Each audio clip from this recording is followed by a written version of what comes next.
I glanced around the room at the tearful, sorrowful faces. I wasn't at all surprised by their grief.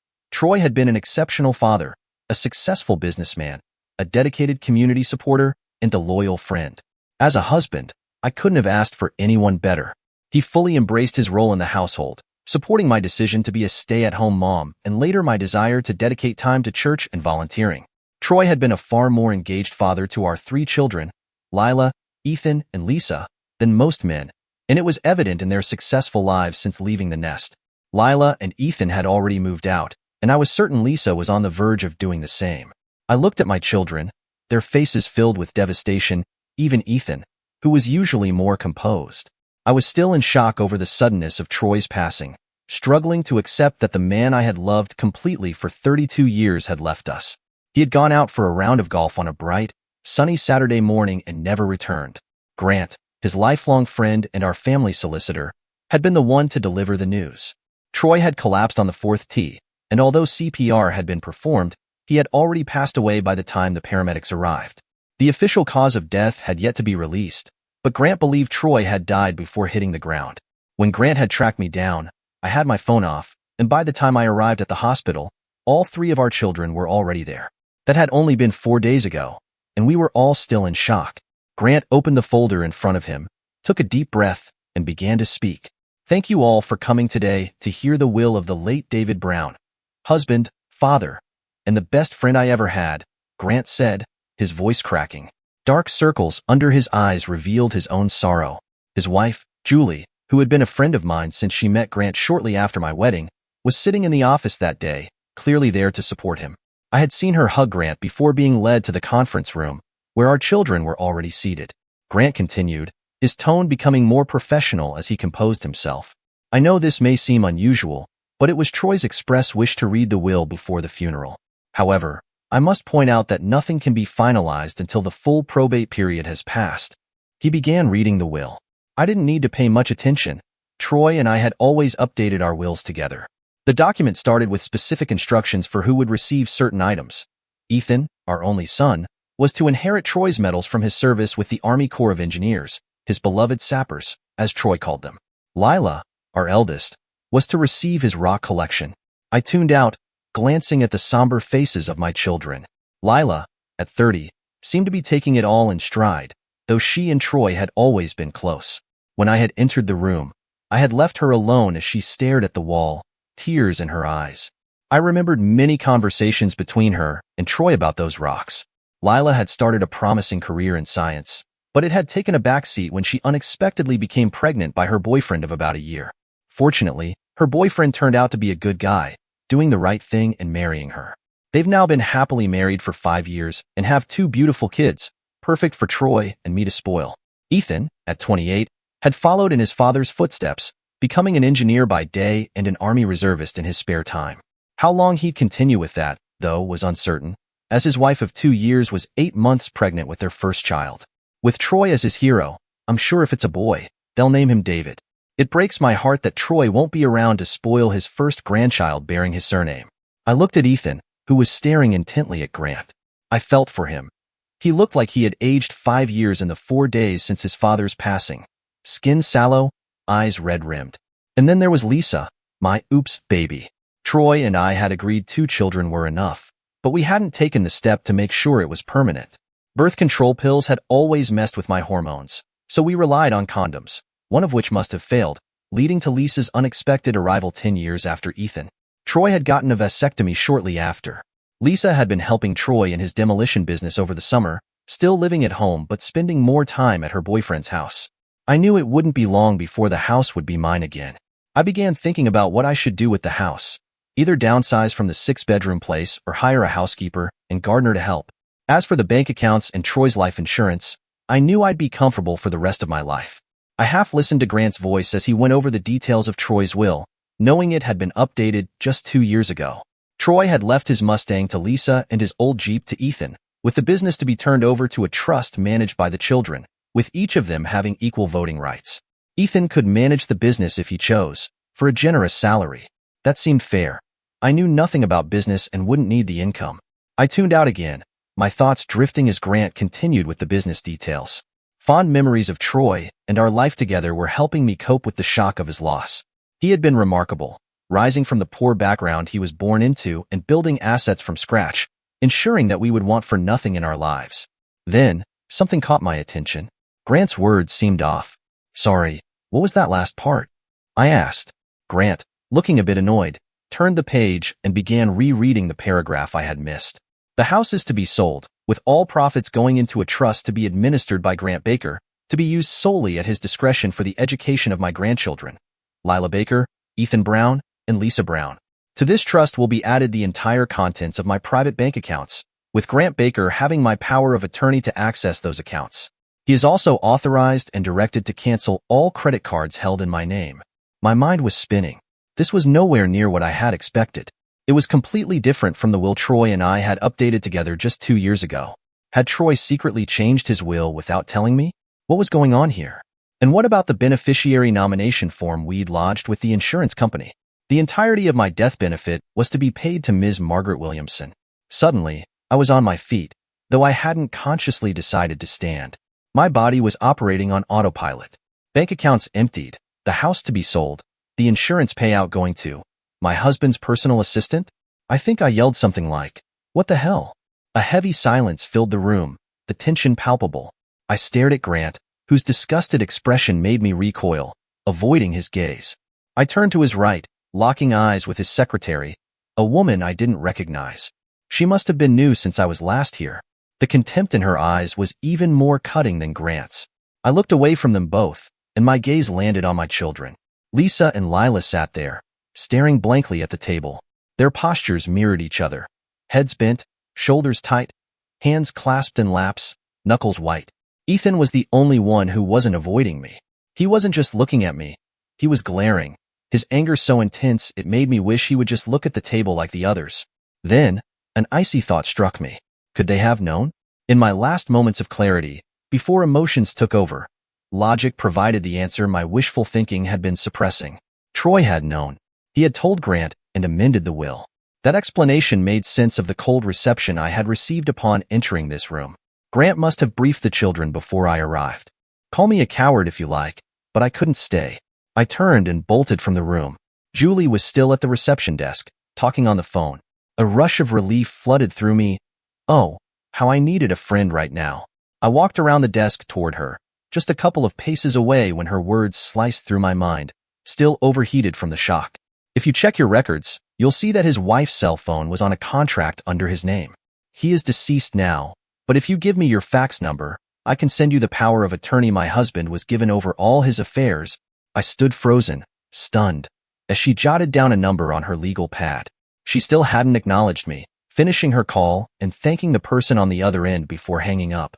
She placed the phone down, stood, and positioned the chair between us. The look of disgust on her face was gut-wrenching. "Grant showed me some of the photos Troy left in a sealed envelope to show your children. You sicken me. I hope the intimacy with your young lovers was worth destroying one of the finest men I ever knew." With that, she turned and walked into the conference room. I stood rooted to the spot, her words echoing in my head, as she hugged her husband, who, if I wasn't mistaken, was trembling. No one looked at me. No one cared about the devastation I was feeling. More alone than I'd ever felt, I fled. Once outside, I heard the ping of a text message. It was from Grant, informing me that it was Troy's express wish that I not attend his funeral. I don't know how I made it home without completely losing it. I sat on the couch, stunned. I had thought Troy loved me with everything he had. Sure, our love life had suffered in the last 10 years, slowly dwindling to nothing. But we weren't spring chickens anymore, and after 32 years, who could blame us? Then I recalled something Julie had said earlier, her words cutting through my scattered thoughts. "I hope the intimacy with your young lovers was worth destroying one of the finest men I ever knew." Lovers, plural. Oh my God. Troy had known, not only about Victor but about Ryan too. No, he couldn't have. Ryan was years ago. In no way could Troy have stayed with me all that time without confronting me. He must have known only about Victor, and Julie had made a mistake in the heat of the moment. Yes, that had to be it. But even that knowledge had shaken Troy enough to cut me out of his will and, worse, tell my children. What kind of hate would drive him to such an extreme? It was all too overwhelming. I grabbed the bottle of gin and filled a highball glass, spilling some as my hands shook uncontrollably. The burn in my throat from the alcohol did offer some relief, calming me just a little. How could Troy do this to me? I still loved him. My God.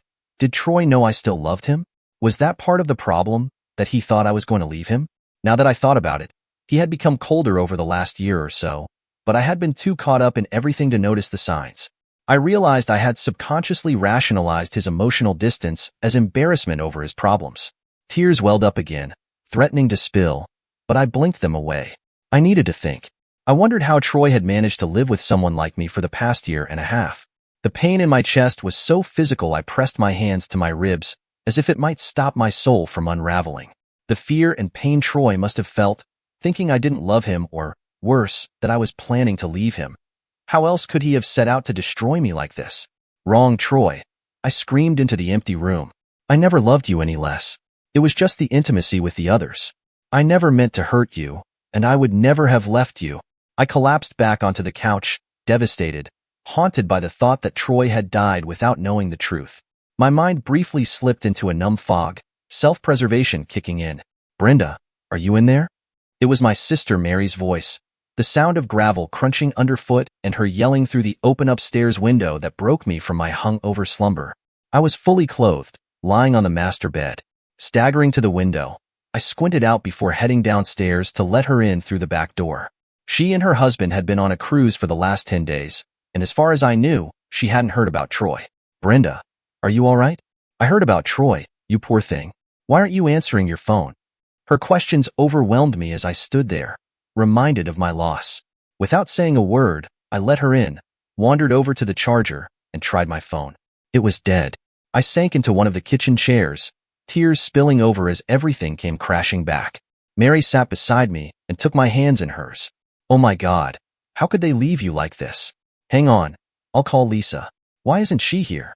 Just as she reached for her phone, my loud no stopped her in her tracks. She sat there, waiting as I gathered the remaining pieces of myself, bracing for what was to come. The loss of my sister's respect along with everyone else's. Finally, I spoke. Do you remember that time about 11 years ago when Troy was doing that job for the coroner in the act? After that girl was killed during the demolition job? Mary nodded. I had been proud at the time that my husband was considered expert enough in his field to be called as an assistant investigator. He'd been away for almost 2 weeks. Well, damn, this was harder than I thought. Mary was my little sister, always looking up to me. There was this young guy, I began. He was on the same church committee as me, and we'd flirted a bit in the past. Mary frowned but stayed silent. Well, while Troy was in CRA, I agreed to go to dinner with him. Connor, his name was. He was in his late 20s and hot, if you know what I mean. The look of horror on Mary's face almost stopped me, but I took a deep breath and pushed on. I sought comfort in those memories from that time. I'm paying for my infidelity now, but twisted though it may sound, those memories of the fun I had straying from my vows are what I hold on to now, as though they somehow balance out the price I'm paying. Mary's face was pale, but I pressed on. Oh, Mary, Connor was big and energetic. He took me to his place, and he took me over and over. The guy was relentless, a battering ram of passion. I had so many good moments. Brenda, oh my God, stop. Are you here to unburden your soul or brag about the joys of extramarital affairs? At her sharp rebuke, I felt heat rush to my face. I apologized for getting off track and continued with a more detached recounting of my all-nighter with Connor, not staggering home until the following day. Mary was shocked by my betrayal of Troy in a drunken mistake, but her surprise deepened as I went on to explain that once I had quieted my conscience, I'd gone back for more, again and again. I only stopped when Connor had been blinded in a freak accident at the school where he taught chemistry. He was working alone in the lab when a glass container he was heating exploded. The combination of shattered glass and corrosive liquid from the flask destroyed both his eyes. He had only been wearing glasses, not the required face shield. After that, I lost contact with him. Mary sat there, stunned, as she processed what I was saying. So when did your affair end? She asked. The affair ended a little over 10 years ago, I replied. The weight of that sentence hung between us. That affair? She asked. Yes. Oh, Mary, you wouldn't believe how a girl's ego gets boosted at our age by having someone on the side. Someone young, attractive, and energetic, if you know what I mean. I fell into an embarrassed silence, praying Mary wouldn't press me on what her expression was clearly suggesting. I imagine, she said, judging by the smug look on your face, that the sense of superiority you got from pulling the wool over Troy's eyes was part of the reason. Mary, I sighed. I've always known you were smart. You're proving it again. I often wondered if part of my drive to find a replacement for Connor a little over a year after his disfigurement was because of the deep sense of inferiority I felt compared to Troy. I recalled that time. Sure, I wasn't a successful businessperson like Troy, but I was a brilliant parent. But then I remembered, it struck me as if it was just yesterday. Troy was both a brilliant parent and a successful businessman. Deep down, I knew that was likely the root of everything I'd done. I don't know. Maybe, I muttered. I certainly didn't want to hurt him, but you went out and found someone else, didn't you? She pressed. I looked down at the table, my shame palpable. Yes, I admitted. And this guy was young and fit, too, wasn't he? I didn't answer, but my silence said enough. Spill, she insisted.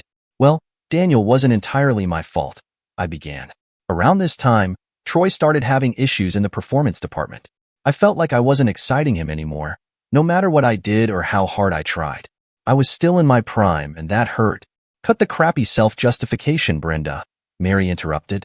Get to the part about going out and getting your ashes hauled by another super stud. It wasn't just about intimacy, I protested. Daniel was a nice guy. He was romantic, smart. We always had a great time. And you always ended up at his place while he satisfied your needs, right? Well, yes, I admitted. And how long did Daniel last? She asked. Until he tired of being seen out with someone old enough to be his mother? Until he wanted to settle down and have children with someone his own age? I felt the embarrassment crawl up my neck. No, I muttered. Daniel was killed after about 5 or 6 months. Killed? She asked, her voice a mix of disbelief and shock. I never really found out, I said. He invited me over for a barbecue. He was going to cook me one of the burgers he was famous for, then after some time in the bedroom, he intended to take me out to meet some of his friends at a football match. I did what I always did.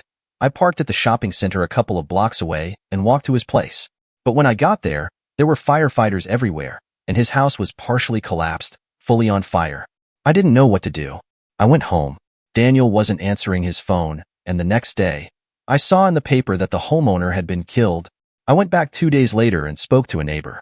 Apparently, everyone thought Daniel had been trying to light the barbecue when the gas bottle exploded. Oh, Mary, it was horrible, I said, my voice shaking. Yes, I can imagine.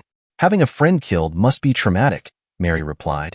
Yes, that too, I agreed. But it could have been me. If Daniel had waited until I arrived to fire up the barbecue, I could have been killed as well. And then, the investigators were still on the scene. The neighbor introduced me as someone Daniel knew, and they questioned me like it wasn't just a tragic accident. I kept telling them I couldn't help, but I lived in constant terror for the next few months, afraid they'd find something out and somehow Troy would discover everything. Mary looked at me, a bit disapproving. Don't look at me like that, Mary, I said. I know you think I'm a serial adulterer, and maybe even that I'm selfish, but I only wanted to protect Troy and my family from the fallout. I fell silent, lost in the fear I had lived with for those months. So, did you go back to being a dutiful wife and mother after that? Mary asked. I hesitated. Part of me wanted to stop the confession right there, but I couldn't. The fact that I didn't know my husband nearly as well as I thought I did, especially considering he had somehow known about my affairs for God knows how long, shattered me. I was a Christian, but not a Catholic, so I couldn't find solace in a confessional, and the thought of unloading on a stranger was unbearable. About 3 years, yes, I said, pausing. Mary gave me a deadpan look. Mary, I don't think it was all my fault. Troy's erectile dysfunction got worse and worse. He tried, but he never made it past half-mast, if you know what I mean. And that changed him. He withdrew emotionally from me. It was horrible.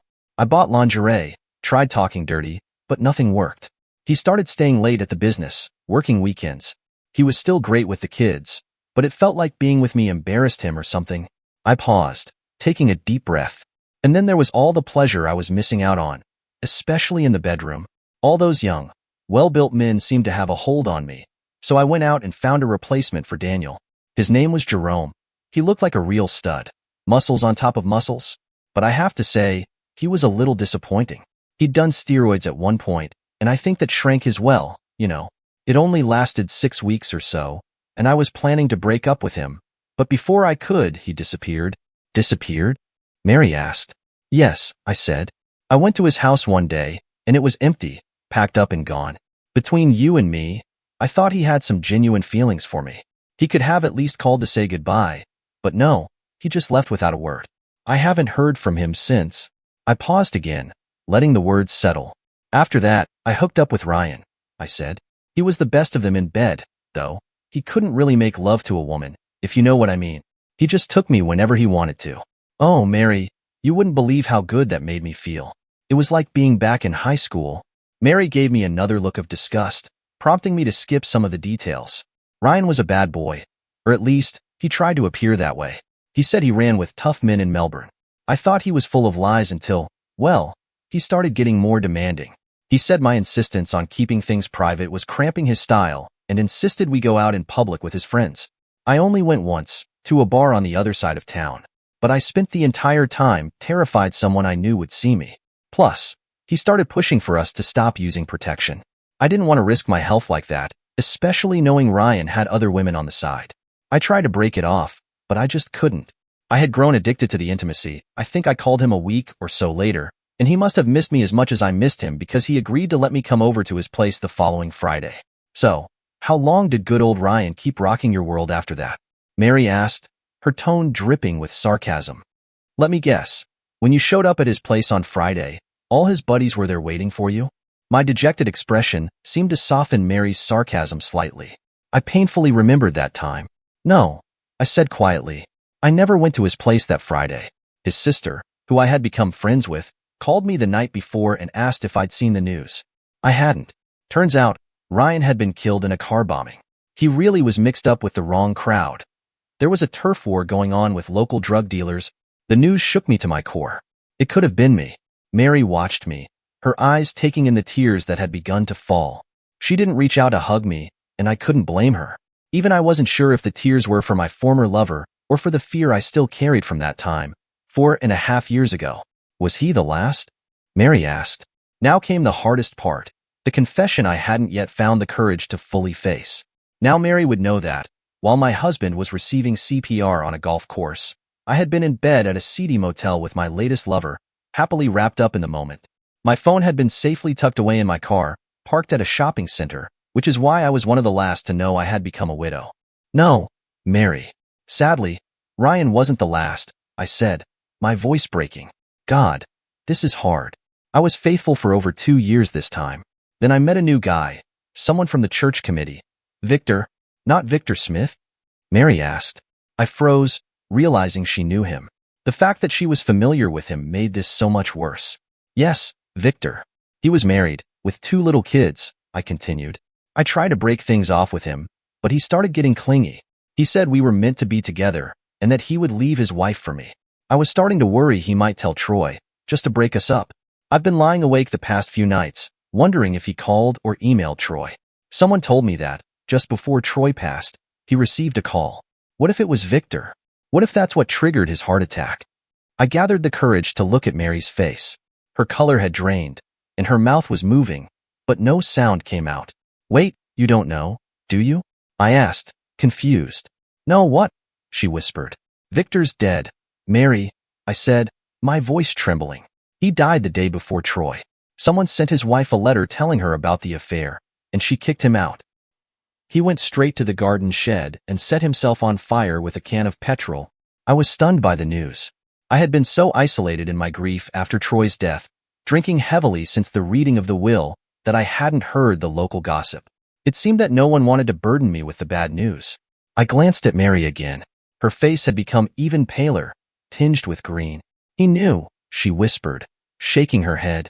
All along he knew. Who knew what? I asked, still confused. Mary looked at me impatiently, her frustration showing. Think about it, Brenda. Can't you see the pattern? What pattern? What are you talking about? I asked. She stared at me, her eyes full of understanding. He knew. Troy knew about all of them. All of your lovers. I shook my head, unable to speak. No, I wanted to scream, but the pain of realizing that Troy had known about all my affairs hit me like a ton of bricks. For every shake of my head, Mary nodded. Even in my distress, I was reminded of our childhood arguments. Those childish "no, I didn't. Yes, you did." Rants that would go on until one of our parents told us to be quiet. Yes, Brenda, He knew about every single one of them, Mary said. Think about it. Your first lover, Connor, blinded in the chem lab explosion. Who came next? Daniel, she added, her voice cold. That's right, she continued. Daniel died when a gas bottle exploded the day you were going to the football match with him. Then Jerome disappeared without a trace. Ryan, soon after you, and he started going public, kaboom, dead in a car bombing. And Victor, well, he was probably about to expose your affair. But no, kaboom again. He's dead. Don't you see? You can't be that blind. I remained silent, unable to speak, as the symmetry of what Mary was saying sank in. It all made such ugly, horrifying sense. If I'm right, and I'm sure I am, Brenda, Troy knew about your affairs from the very beginning.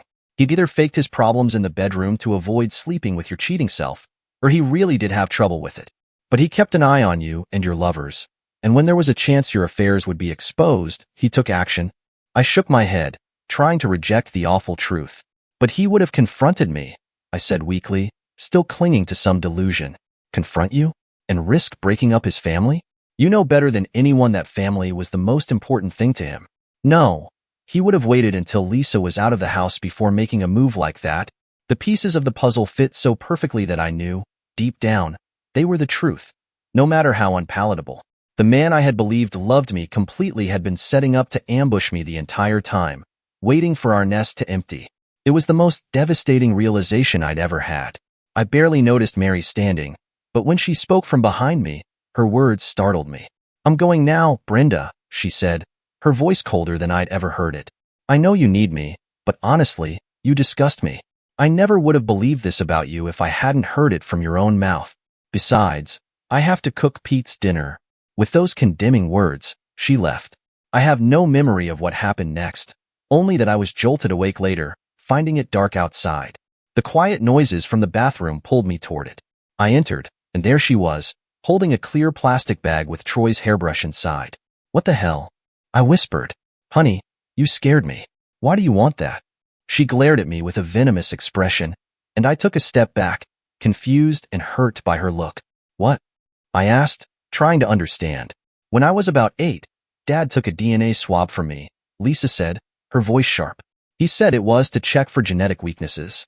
I believed him at the time, but today it hit me. He probably wanted to check that I was really his biological daughter. Her words hit me like a punch. The implications of what she was saying were like a slap to my face. Connor had been my first lover, long after I'd married Troy. But Troy hadn't known that. By the time I had processed what Lisa had said, it was too late. A glance out the window showed Lisa lugging 2 suitcases down the front path. I rushed outside just in time to see, and hear, my husband's old Mustang pull out and drive away. I had never felt so utterly alone in my life. I tried to use logic to delay the crushing emotions that were threatening to break me down.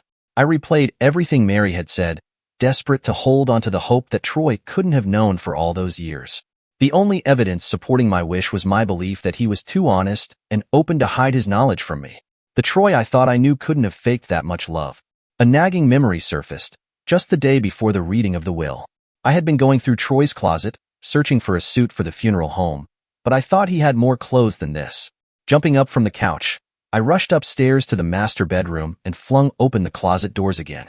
Sure enough, the remaining clothes were scattered on hangers, creating the illusion of bulk. In that moment, I realized with shock that Troy had been quietly moving his clothes out of the house. It hit me. When Lisa finally left, Troy would have been right behind her. The burning question that seared my soul was, how long had he known? Mary's words replayed in my mind, fitting together into a disturbing, undeniable pattern. The answer was clear. 11 years. With dreadful certainty, I now understood. Troy's sexual problems hadn't been physical. Somehow, he had discovered my affair with Connor and no longer wanted to be intimate with me. It was horrible to think about. Troy had been 49 at the time. To give up intimacy at that age, just because his wife wasn't strong enough to resist the temptation of unemotional encounters with a younger man. It seemed too much to bear. But then, I realized, 11 years. He had stayed with me, endured our life together, because of those 3 innocent lives we had brought into the world. He had made a mistake marrying me, but his children were his responsibility. Leaving would have jeopardized their emotional well-being, and that was something Troy could never do. At the time I met Connor, Lila was 19, Ethan was 17, and Lisa was just 7. A cold shiver ran through me as I thought of it. Troy had intended to stay until the nest was empty, until he could walk away without causing harm to the children. But now, where were his clothes? The shame and frustration overwhelmed me. Yes, frustration. I had taken extraordinary precautions to keep my affairs hidden, but now, in hindsight, I could see Mary's logic. He must have known about Connor somehow. The timing of his sexual problems pointed to it. If he had confronted me, the facade of a happy family would have shattered. The children's welfare would have been compromised. Unable to vent his anger at me, would he have turned it on Connor? I couldn't reconcile the Troy I knew with someone capable of harming another person. It was easier to convince myself that Connor's fate was just an unfortunate accident, as I had always believed. But once it became clear what I was capable of, I realized it was exactly in Troy's nature to watch for patterns and make sure there were no repeat occurrences. What had he felt when he discovered Daniel? Devastation. No word could fully capture it. My soul cringed at the thought of him silently tracking my movements, maintaining a rigid facade for the world, burying his disappointment in me, hoping I wouldn't expose myself and reveal him for what he was, a man silently suffering while watching his wife betray him. If Mary was right, and I knew, deep down, she was, Troy had been monitoring me closely enough to know when Daniel and I were about to reach a point in our relationship where the chance of discovery was high. To protect his family, he acted. But could he kill? I couldn't believe it. More likely, the gas explosion had been intended only to maim, like Connor's accident. The 3-year break after Daniel must have been a relief for Troy, but the ongoing avoidance of intimacy made it clear. He had already passed the point of forgiveness. Then, the shock and disappointment when he discovered Jerome. The loneliness of hearing, seeing, and reading all the evidence of my betrayal, with no one to confide in, must have been unbearable. I had been careless with Jerome. We'd been indiscreet, doing it in the office and at the gym. And just before Jerome disappeared, it all fell into place. The pattern that Mary had seen immediately. How had I missed it? Troy had ignored the threat to his family until the chance of exposure became imminent. Did Jerome just disappear? Or did Troy make him an offer he couldn't refuse, to vanish without a trace?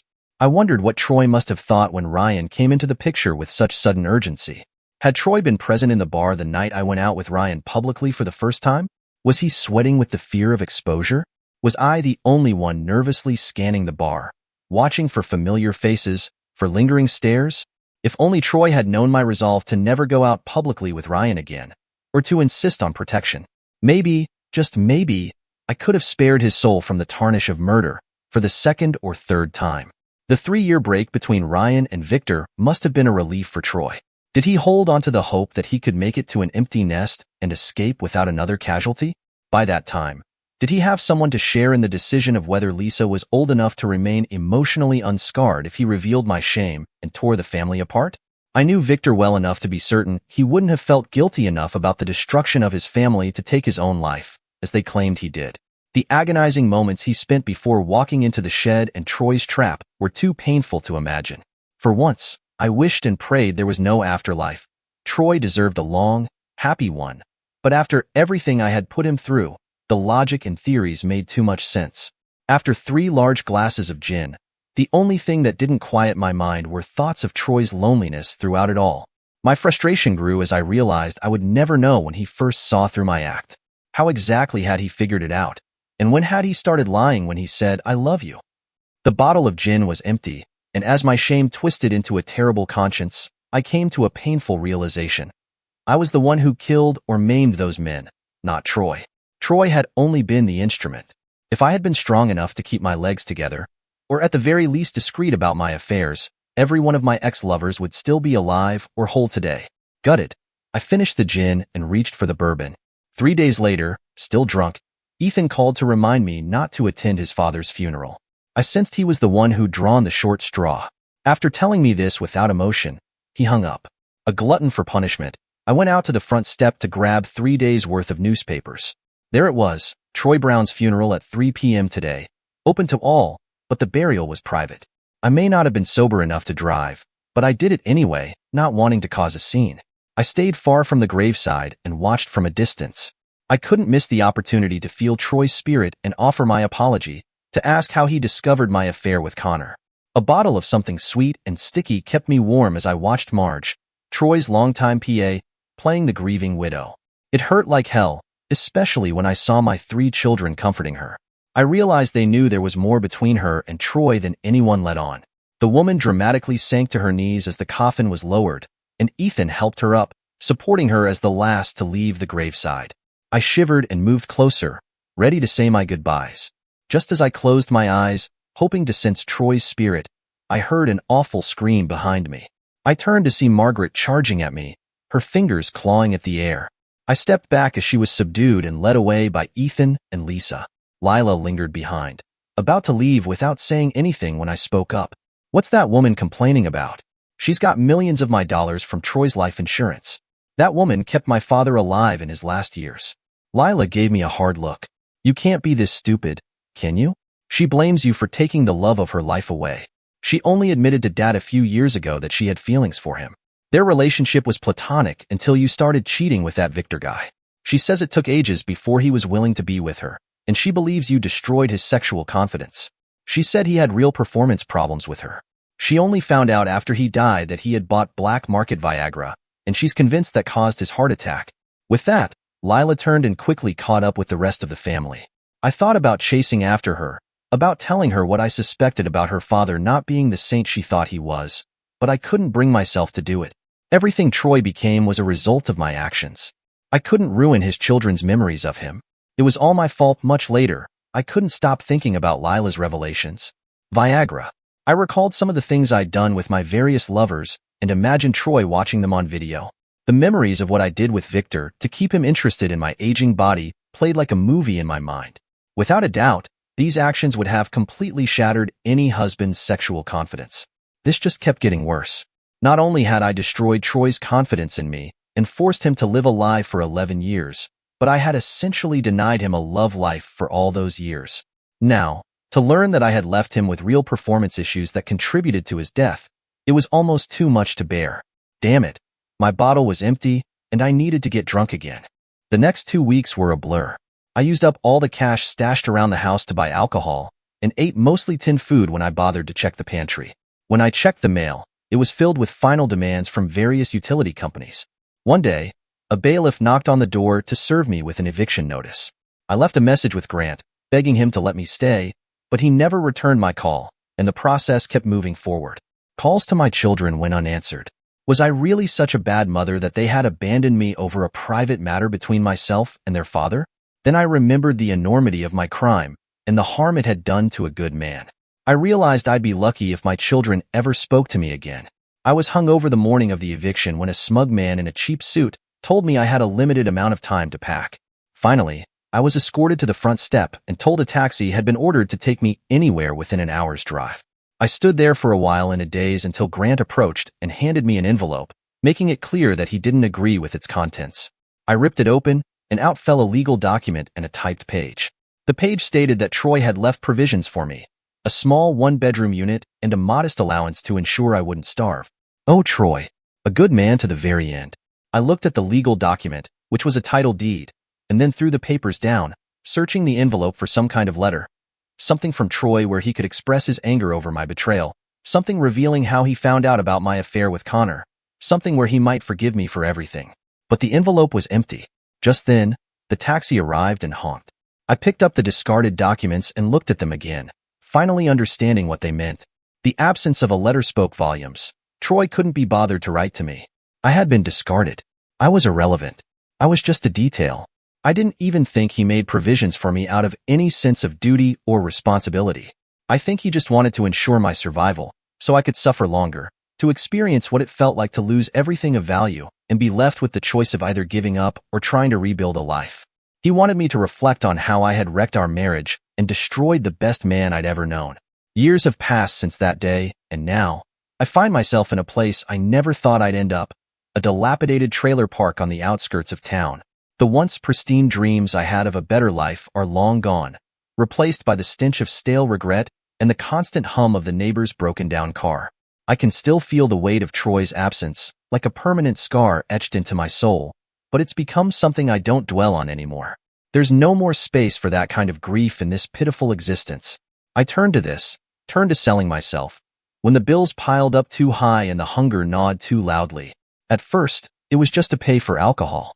The thought of getting through the day without it was unbearable, but it didn't take long before the desperation crept in, and the money wasn't enough. A cheap motel room here, a back alley there. It was all the same. Faces I couldn't remember, lives I couldn't care to understand. I was a shell, a body for rent, and in the end, that's all I became. I knew, deep down, that the choices I made would catch up to me, but I didn't care.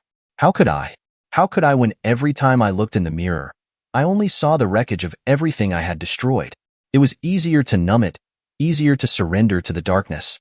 I didn't have to feel the guilt or the shame anymore. Not when the money was flowing, not when I could escape for a moment. But the escape was fleeting. A few months ago, I started feeling sick. First, it was the weakness, then the fevers that came in waves. I thought it was just another one of my reckless habits catching up with me. I couldn't be bothered to care enough to see a doctor at first. But when the sores appeared, when my body began to betray me in ways I couldn't deny anymore, I knew. I had it. I contacted AIDS. There's no miracle cure coming for me. No more running away. It's slow, but it's happening. The weight loss has already started. My bones ache like they're hollowing out from the inside. I've stopped drinking so much. My liver isn't as cooperative anymore. But the pain is worse than the hangovers, and I can't escape it. Not this time. I've reached the end of this road. And it feels like the last chapter of a story I don't want to finish, but it's already been written. I try to hold on to the scraps of dignity I have left, but there's not much left to salvage. There are nights I think about how it could have been different, if I hadn't been so weak, so selfish. But I push those thoughts away, because they don't matter now. What matters is the hollow emptiness that fills me up when I think about the people I've lost and the life I could have had. I'll die here, in this trailer park, far from the person I used to be, far from any kind of redemption. Just another forgotten soul among the others, fading away quietly, without anyone noticing, without anyone caring. Dear listeners, please share your thoughts in the comments section below, and don't forget to like, share, and subscribe.